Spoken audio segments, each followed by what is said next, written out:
Have you ever wondered where the stories come from? This week we head to Oxford, home to some of the world's most brilliant authors. You're listening to Travel FOMO, a podcast for people self-diagnosed with wanderlust. Welcome back to Travel FOMO. We are in the middle of our gap year tales, and in this episode, we're talking about Oxford, England. I'm Jamin and I'm here with my wife and co-storyteller, Hilarie. Yeah, and we're talking about like the world's best storytellers today. Yeah, they just all come from one place, apparently. Yeah, all come from Oxford. So it seems. This is actually just what we like to call a whistle stop on our UK and Europe journeys. And by whistle stop, you kind of came up with this phrase whistle stop, which I hadn't really thought of, but we're riding a train everywhere. And, you know, they used to have like these stops, like, you know, train stops where like, you know, they'd just be a whistle, you know, to kind of like let you know you were somewhere else. And so anyway, it's kind of fun. Yeah, I think it made a lot of sense for us to label them that way because it really was just sort of a train layover, if you will. So a city that we wanted to see on the way to another city. So we would just set up our trains that way and make it happen. That's right. And in this instance, we were going from Bath to Stratford-upon-Avon and saw some beautiful English countryside along the way. And yeah, but we also had our bags with us, which kind of led us to like this ongoing thing that with every whistle stop, we had to find a place to leave our bags during the day. Right. Yeah. So when you're traveling around like that, you are taking literally everything with you. So we have our bags with all of our clothes and all that stuff, all of our camera gear, computers, all of that. It wasn't too heavy to walk around with, but I did feel like it was just heavy enough that it might cause us to not go to as many places or not enjoy it as much if we did.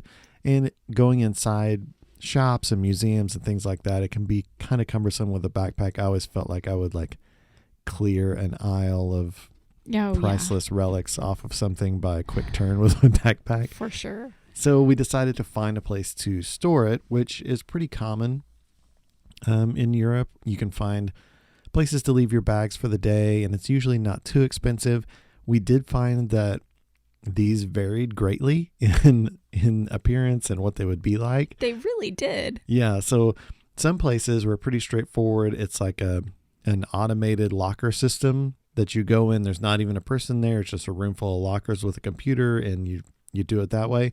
This was the opposite of that. Yeah. So we looked it up online, and I think we walked past it and then came back to it because we were like, surely this can't be it. It's this tiny little cafe. And when we did go inside, they're like, oh yeah, this is a place. And the tiniest woman in the world worked there. And I was like, I don't know what's going to happen with our bags. Like, there's nowhere to put them over. Yeah. Like we're standing in this cafe. I feel like we're crowding the cafe and we're the only two people in here. Yeah. So I don't know what's going on with our bags, but we paid our money and left them with her, and she took them down in the basement. Right. Yeah. Or what I assume was a basement. I don't know what's down those mystery steps, but they just went down wherever she went to. I was so curious. I like really wanted to go down there and see what was down there, but it was literally the smallest place that I'd been in a long time. And like you said, it felt like we were, especially with our backpacks on, it felt like we were crowding the whole place just to be standing there paying her. Yeah. And so, yeah, it was kind of funny. I feel like it made you a little nervous to leave our bags there because it was like literally everything that we had. You know, it's funny you say that. I'd forgotten, but now, yeah, I do remember being a little like, are we really going to do this? This isn't very secure. It didn't feel very secure. You're just like handing it to a woman. You have nothing. She's not giving you a receipt or anything. You are just walking away, and then you're going to come back and say, hey, you have one of my bags. Yeah. It was a like, yep, I got you. So I'll see you. And I was just like, I guess when we come back, we just describe our bag to her, or she just remembers us. But it all worked. Like we were able to retrieve our bags just fine at the end of the day. She had to go down and like bring them back up, which I felt bad about because my bag was pretty heavy, but I was like, well, it's your system, I guess. She was the tiniest woman in the world. So yeah, we thought she'd fall over when she held our bags. But yeah, it's so funny. Well, and we were there because, I mean, it's Oxford, and Oxford University, obviously, was like why we were there. Some people might not know if you haven't been there. Unlike in America, the universities, here in Oxford, and I actually don't know if it's just Oxford or if it's all of England where they do this, but the university is spread out across the city. So there's not really a dedicated campus. It's more like the whole city is your campus and the campus is the city. And it just kind of blows my mind because I can only imagine that getting from class to class would literally require a commute, which is kind of funny. But then at the same time, it's such a cool place to visit because if you're just wandering around the city, you're also getting to experience exactly what the students of Oxford University experience every day, which is really cool. Yeah, I fully plan on telling people that during gap year I went to Oxford, just to put that out there. So they can do a little double take. But it really was interesting to be there with just like the little colleges. It's kind of scattered out everywhere, and it's just mixed into the city, and you're just walking along, and you walk past building, and the buildings are pretty elaborate, I would say. Like I was surprised by that a little bit, like just how elaborate the buildings were. So like Christ Church College is one that was just beautiful, like an immaculate building. Like we got to walk past it. We went inside the Divinity School, which I thought was really cool. We got to tour the exam hall, which I had no idea prior to this trip that the way the exams would work there was you wouldn't take a final. So you wouldn't come in like here in America, like our college experience. A final is you go in, maybe you're writing an essay, maybe it's multiple choice, so you're filling out a Scantron, something like that. This final, you go in, you stand up, and all of the professors basically just grill you. That's crazy. Yeah, about all the stuff that you should know until they're done grilling you. Mm-hmm. And that's your final exam. And they have this big exam hall that you do it in, and people can come watch, which would be another, like, I kind of had test anxiety and feel like I didn't test well anyway. I can't imagine being in that scenario. I would just be like, I'll just go. I'm probably better at digging ditches, so I'll just see you guys out there in the fields. There's no way I could take an exam that way. Yeah. I mean, it's not even giving a presentation. It's like being grilled by somebody, which is totally different. Totally different. Yeah. Just kind of an insane thought. And we toured Radcliffe Camera. We didn't go inside. It's called Radcam, and it's a round building, and it's a library, but just a beautiful building. We got to walk past. We saw the Bridge of Sighs. That was cool. Yeah, it's like this beautiful bridge that connects these two buildings, and it was named the Bridge of Sighs. I think there are several Bridge of Sighs across Europe, but this one claims to be, I think they all claim to be the first, but whatever. The students were always said to sigh as they walk underneath that bridge on their way to classes. So we also stumbled across this old abandoned cemetery in the middle of the city, and it felt so interesting for some reason. It just felt really out of place, like it was its own world in its own bubble, like it was a story in itself. It was so interesting, and there was overgrown grass and weeds, and for such an impeccable city, it just felt like a little square of wilderness. Just somebody just dropped it down in the middle and said, nobody touch this. It did feel really odd and out of place in that it was so, like you said, it was just overgrown and just and a mystery as to kind of why it was overgrown too. Yeah. But it felt like it had a fence around it, and it felt like no one had stepped foot in there for years. Yeah, it was like forbidden. And it was right in the middle of the city. Yeah. Like just off a sidewalk, just right in the middle of everything, and just like, boom, here's this cemetery. And it was like, nobody look at it, nobody touch it. Yeah. I don't know if it's haunted or if you like something happens to you if you go in there, but it was definitely off limits. And we took pictures but didn't go in. Yeah, it was just like an interesting, like random thing that we happened to see. We want to break in to tell you about something that you need to remember no matter what kind of trip you're on. Water. Being hydrated will help you enjoy the journey no matter what kind of adventure you're on, but it's so easy to forget. So set a goal for yourself and start early. A couple glasses of water before you start your day will help you get over that lag and into your experience. What do you want to share to help make travel better? Contact us so we can promote it here.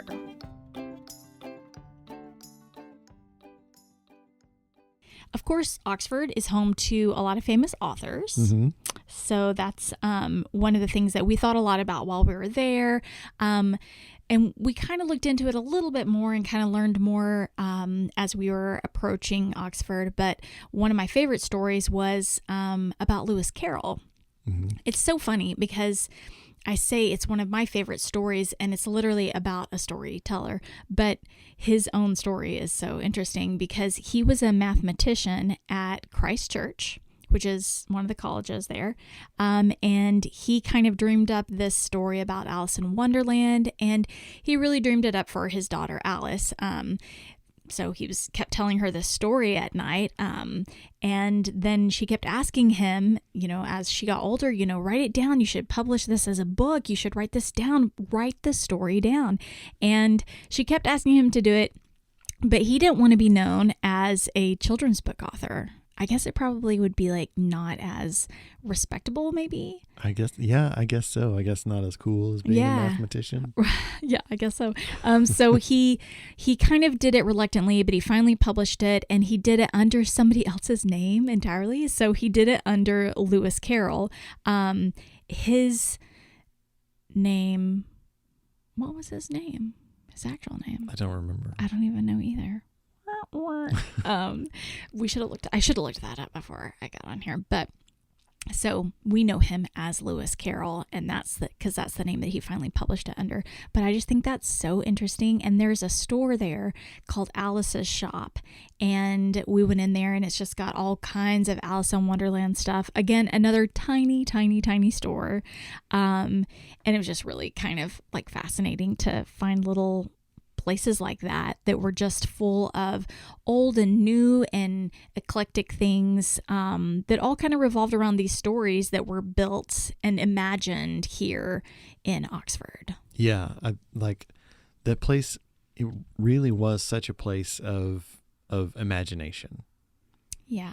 And we went by the Eagle and Child pub. Like, we couldn't go inside because it was shut down. Like, there was a sign posted on the window that I think it had been bought by somebody with plans to reopen it. So maybe if you go, it might be open, but that'd be so cool.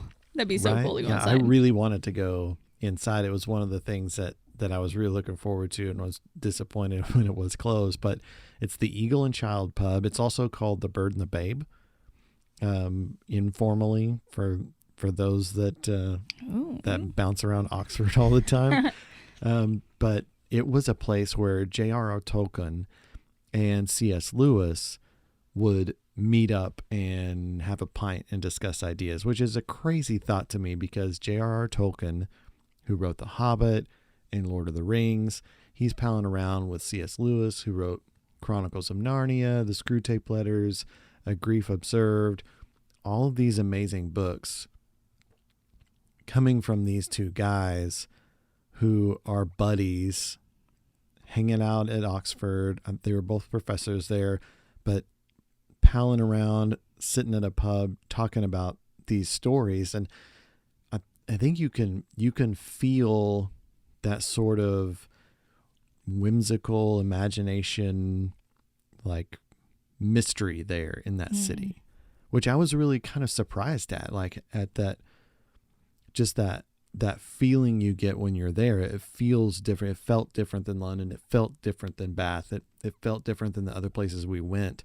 It's just this kind of, you're just surrounded by ideas almost, but not ideas that have to be grounded in fact or logic or things like that, but just ideas that are free to be whatever they want to be, and it feels that way there. Yeah. I was surprised by the architecture and how I expect to see cathedrals that are absolutely just so ornate and detailed, and so much effort being put into all these cathedrals that you come across in different cities.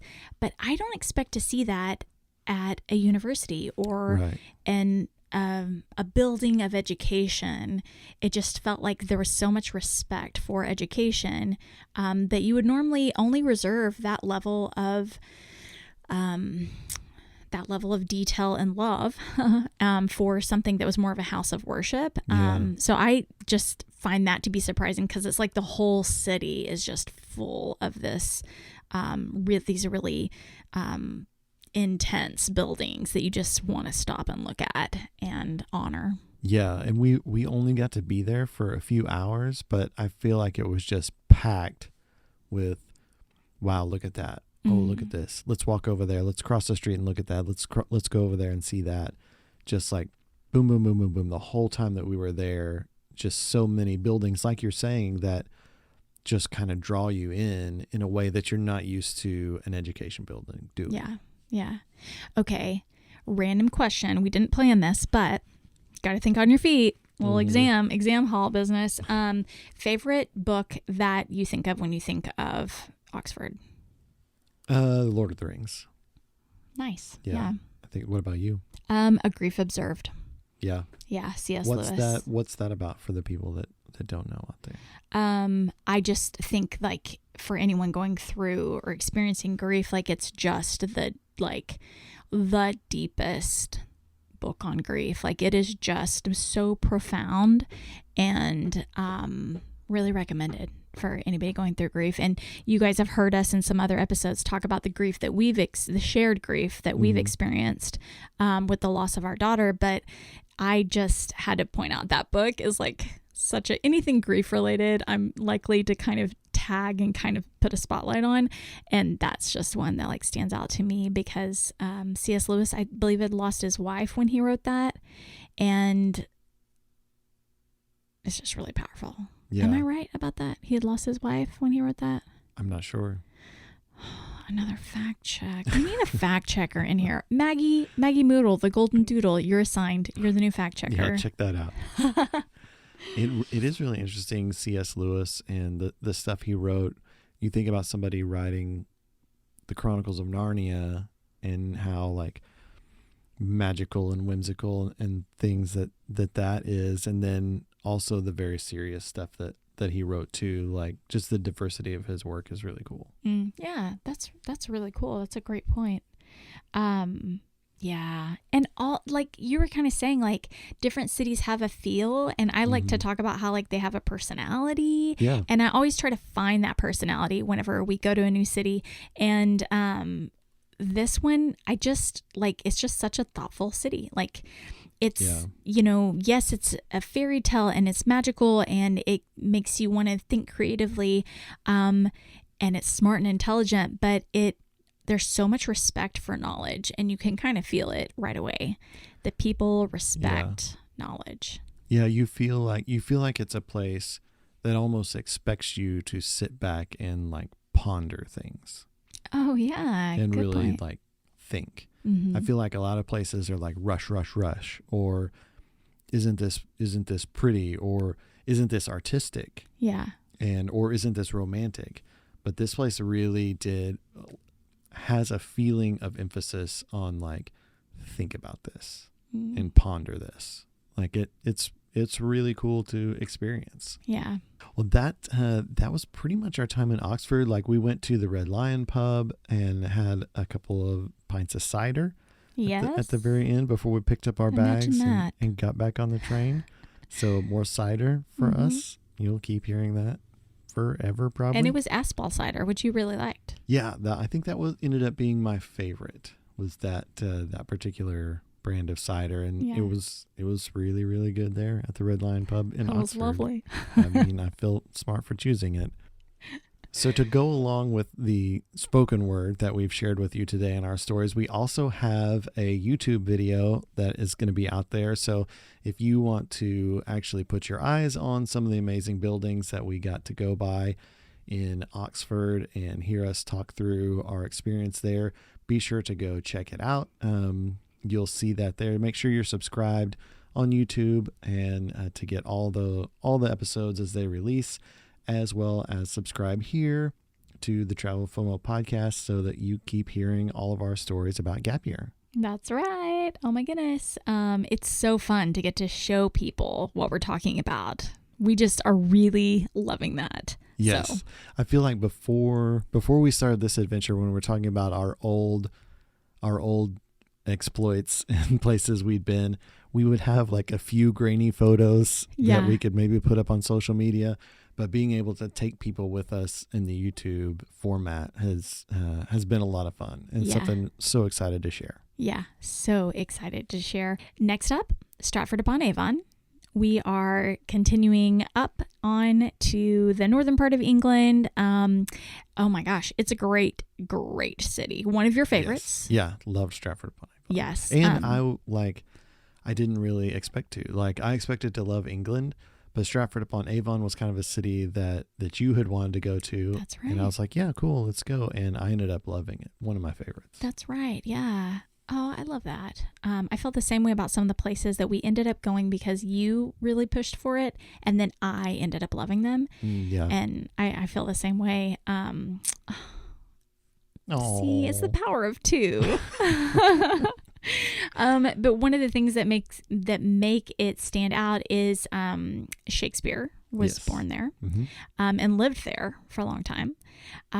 There's also Warwick Castle nearby, which is pretty exciting. You loved that part too. Yeah, I loved Warwick Castle.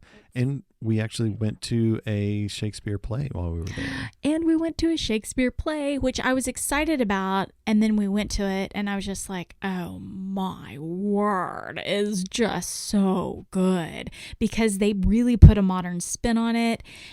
And I mean, I was just like blown away. Away. So good. It was really cool. One of the best theater experiences ever. Yeah. Really cool. So good. So good. So that's coming up next. Stay tuned. That is. You can find us also on Instagram, Facebook, TikTok, where we will share not only our experiences from the past, but where we are right now. So if you want to know what's going on this very minute, you can find us there for those type of things. You can also learn more about us at travelfomopodcast.com. That's right. And don't forget, guys, if you did like this episode or any episode you've ever heard us do, yes, then please give us a 5-star review from wherever you're listening. It does make a difference because of all the algorithms that are involved with things online. It helps our podcast kind of start to trickle upward where more people can see it. And also just tap that subscribe button so that you don't miss out on not just this adventure, but all the others. It'll give you notifications and that'll make it a little easier and you won't have to just remember. It'll kind of like pop up and tell you about the latest episode. So you definitely want to do that. Yep, absolutely. Some really fun stuff coming up. Yes, we cannot wait to share with you. We're so excited to be on this gap year adventure. So excited to take you with us. And we hope you have some big plans of your own in store because life is short, guys. Wander well.